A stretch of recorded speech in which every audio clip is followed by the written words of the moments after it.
नमस्ते, मी कल्पना.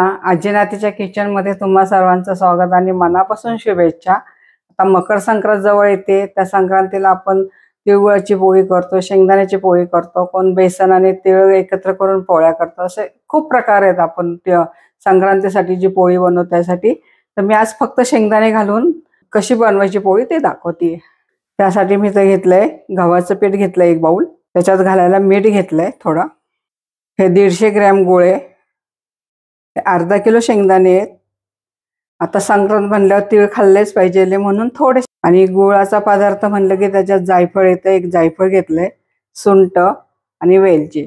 सुंठ, जायफळ आणि वेलची हे गुळाच्या पदार्थात खूप छान लागतं म्हणून हे सगळं घेतलेलं आहे सारण करण्यासाठी. चला आपण आता सारण बनवून घेऊया. पोळीसाठी कसं सारण बनवायचं ते. आधी आपण शेंगदाणे भाजून घेणार आहे आणि नंतर त्याचं सारण तयार करणार आहे.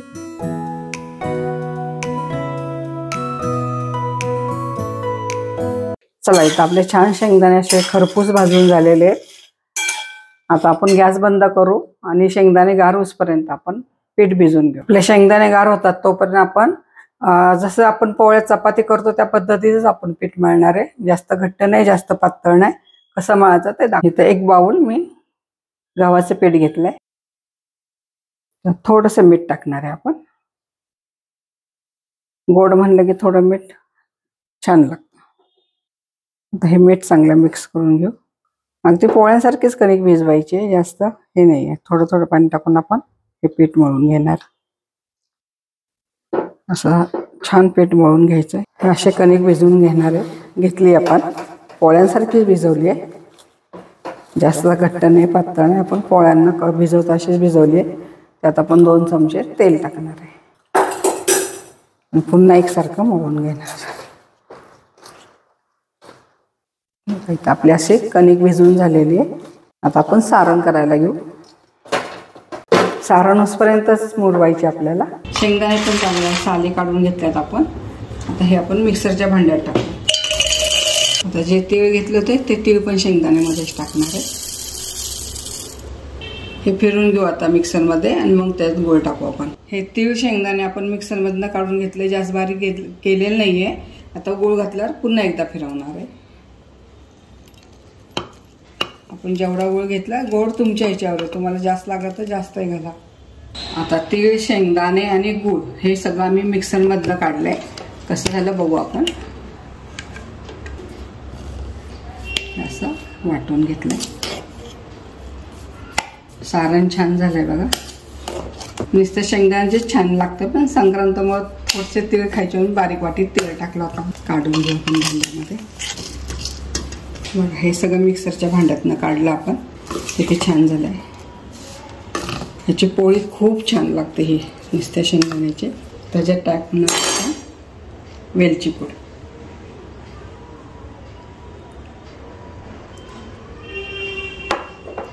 त्याचे सुंठ पूड दाखवते ते पण. गूळ म्हणलं की सुंठ छान लागतंय.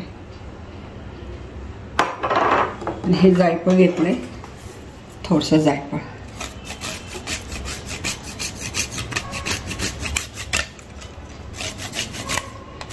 ते खमंग सुवास सुटले ते सगळ्याचा. शेंगदाणे, तेल, गूळ, जायफळ, वेलची पावडर. तर आपण आता मी हाताने मिक्स करते, कारण चमच्याने होणार नाही. ते खमंग सुवास दरवळते बघा सारणाचा. कोण ह्याच्यात वाटलं तर 2 चमचे डाळीचं पीठ पण टाकतं. कोण निम्मे तीळ निम्मे शेंगदाणे असं पण सारण करतं. आणि हे फक्त मी शेंगदाणे थोडेसे तीळ घातलेले आहेत. चला इथं आपलं सारण करून तयार झालंय. कणिक पण आपली भिजलेली. आता पोळी करून दाखवते.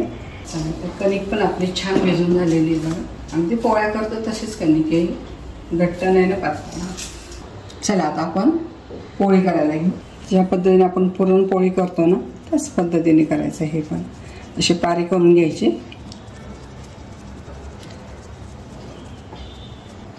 तर हे सारण आहे ह्याच्यामध्ये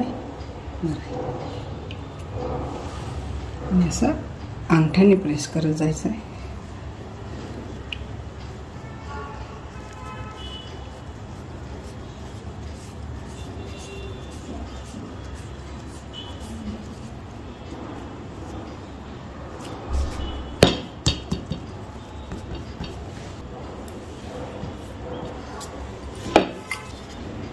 हलक्या हाताने फिरवून घ्यायचं, म्हणजे ते सारण सगळीकडे लागतं.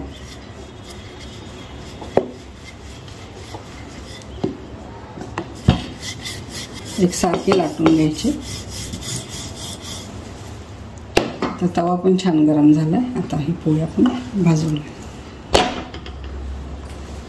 पोळी कधी हाताने उलटायची नाही, कारण ते गोळ असतो ना, चटका बसायची भीती वाटते. उलट नाही उलटायची. ती भाजी पण आपण दुसरी इथं करून घेऊ. पोळी इकडे भरता भरता इकडे पण बघायचं करता येईल.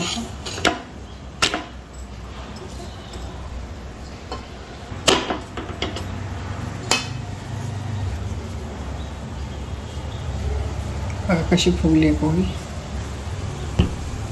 आता ह्याला तेल नाही लावायचं, हे तुपाबरोबरच छान लागते.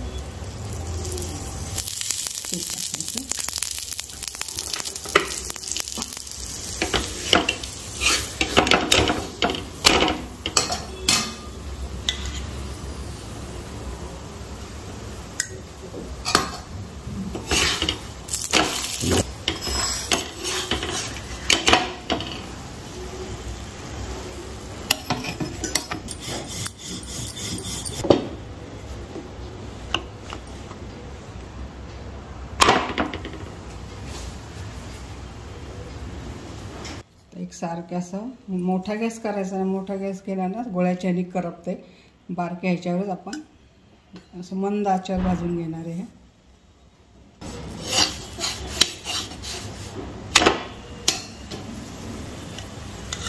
असं कडेकडेने तूप सोडणार.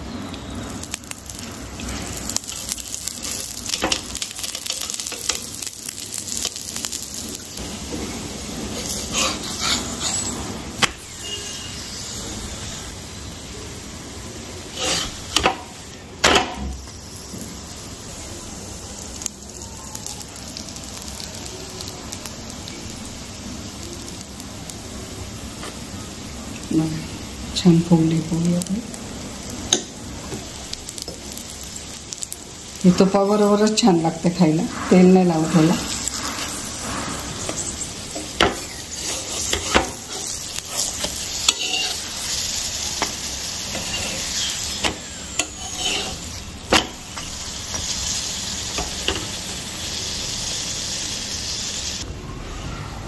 ह्या पद्धतीने आपण आता सगळ्या पोळ्या करून घेऊ. इतका खमंग सुवास दरवळतो त्या पोळीचा तूप टाकल्यामुळं. चला, इथं आपल्या शेंगदाण्याच्या पोळ्या आता तयार करून झालेल्या आहेत. त्या कशाबरोबर खायच्या, एक तर तुपाबरोबर नाही तर दुधाबरोबर. खूप छान लागते. हे जर सारण तुम्ही एकदम करून ठेवलं तर हे सारण महिना 2 महिने आरामशीर टिकतं. ह्याला काही खराब होत नाही ते. आणि जेव्हा लागेल तेव्हा तुम्हाला ही अशी पोळी करून खाता येते. ही एक तर पोळी गरम गरम चांगली लागते, नाही तर मग शिळी झाल्यावर चांगली लागते. तुम्हाला जर ही रेसिपी आवडली असेल तर लाईक करा, कमेंट करा, सबस्क्राईब करा. पुन्हा भेटूया अशाच पारंपरिक पदार्थाबरोबर. तोपर्यंत संत तुकाराम महाराज म्हणतात, मन करारे प्रसन्न सर्व सिद्धीचे कारण.